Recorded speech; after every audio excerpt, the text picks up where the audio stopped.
Hello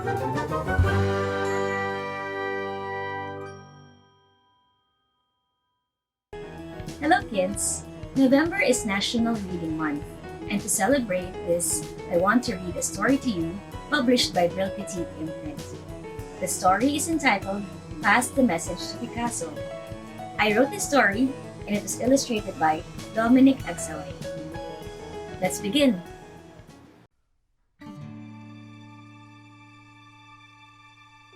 It was a beautiful sunny day in the small town of Chatterville. The sun was burning bright and there was no cloud in sight.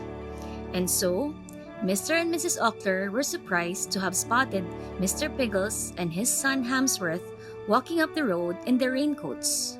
"Oh my, why are they wearing raincoats?" Mr. Ockler called to her husband. Mr. Ockler switched the TV on and saw that the weather indicated a small chance of light showers. "It doesn't seem likely that it will rain," Mr. Ockler said, shrugging. "They must know something that we don't." "Why don't we follow them and find out for ourselves?" Mrs. Ockler mused. "I'll get our umbrellas." So Mr. and Mrs. Ockler went out of the house in their rain gear, each clutching an umbrella. Along the way, they passed by Mrs. Billington, who was tending to her garden. "What's with the umbrellas on such a lovely day?" Mrs. Billington asked. "There might be a rain shower coming," Mr. Ockler called as he pointed to the Piggles in their raincoats. "A rain shower?" Mrs. Billington quacked.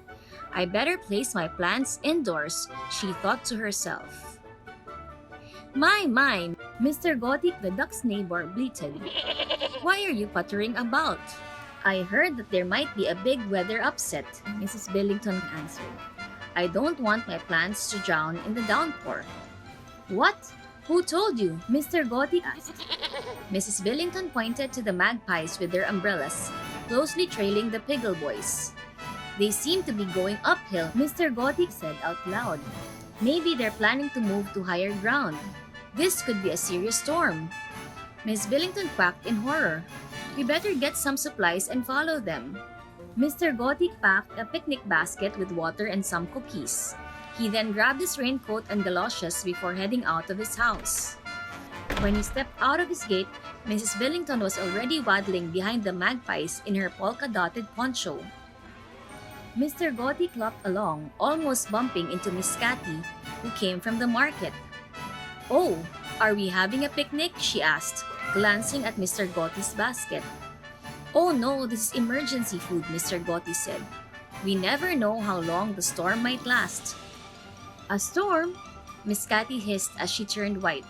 "Who said there's a storm coming?" "Mrs. Billington told me," Mr. Gothie said. "Well, I'm not staying behind to find out. Everybody knows I hate the water." Miss Cathy thought to herself.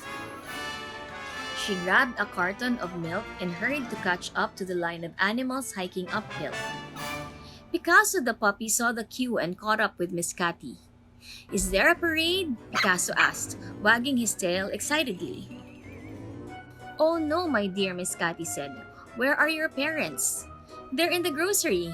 "Can I join you?" "It's best that you do. Better safe than sorry." "What are we going to do?" "We're going up the hill to avoid the flood," Miss Cathy said. "Who told you that there would be a flood?" Picasso asked. "Mr. Gothic did," Miss Cathy said. Picasso moved up to Mr. Gothic, who was hastily clapping to join the line. "Hello, Mr. Gothic. Where did you get the news that there would be a flood?" "I never said that there would be a flood.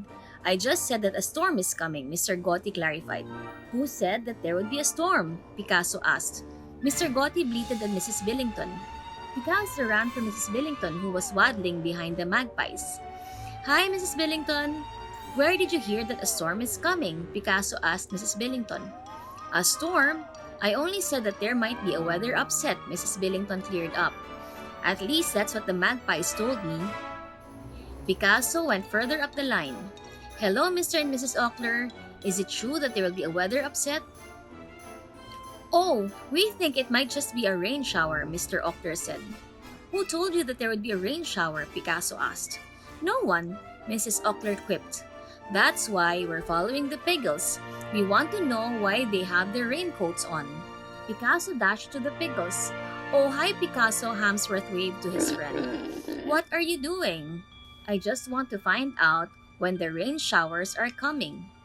Mr. Pickles looked up to the bright skies. There's not a cloud in sight. That's why it's the perfect day to cool down in our favorite mud hole. Hamsworth squealed as he jumped into the mud hole with his raincoat on. Picasso burst out laughing. What's so funny? Hamsworth looked questioningly at his giggling friend. Well, look behind us. Picasso pointed to the line of overly dressed neighbors behind him, looking very sweaty and slightly bothered. The Ocklers came prepared for a rain shower. Mrs. Billington thought that there would be a weather upset. Mr. Gotti assumed a storm was coming, and Miss Cathy came because she was scared that it might flood. And all because they saw you in your raincoats. The group heard Picasso and turned to each other. Then, the Ocklers started chuckling, followed by Mrs. Billington. And soon the hills were alive with the sound of laughter. My, how silly of us, Mrs. Billington quacked after finally calming down. Well, let's not waste our day, Mr. Gotti said. I brought food. And I brought milk, Miss Cathy added. Let's have a picnic, Picasso said, jumping up and down. That's the best news we've heard all day, Mr. Pickles said. The end. Well, I hope that you enjoyed the story of Picasso and I hope that you learned something from him. Remember, when you get information, try to verify your sources first. Before the month ends, I hope that you get to pick a book or two. Happy National Reading Month. Bye!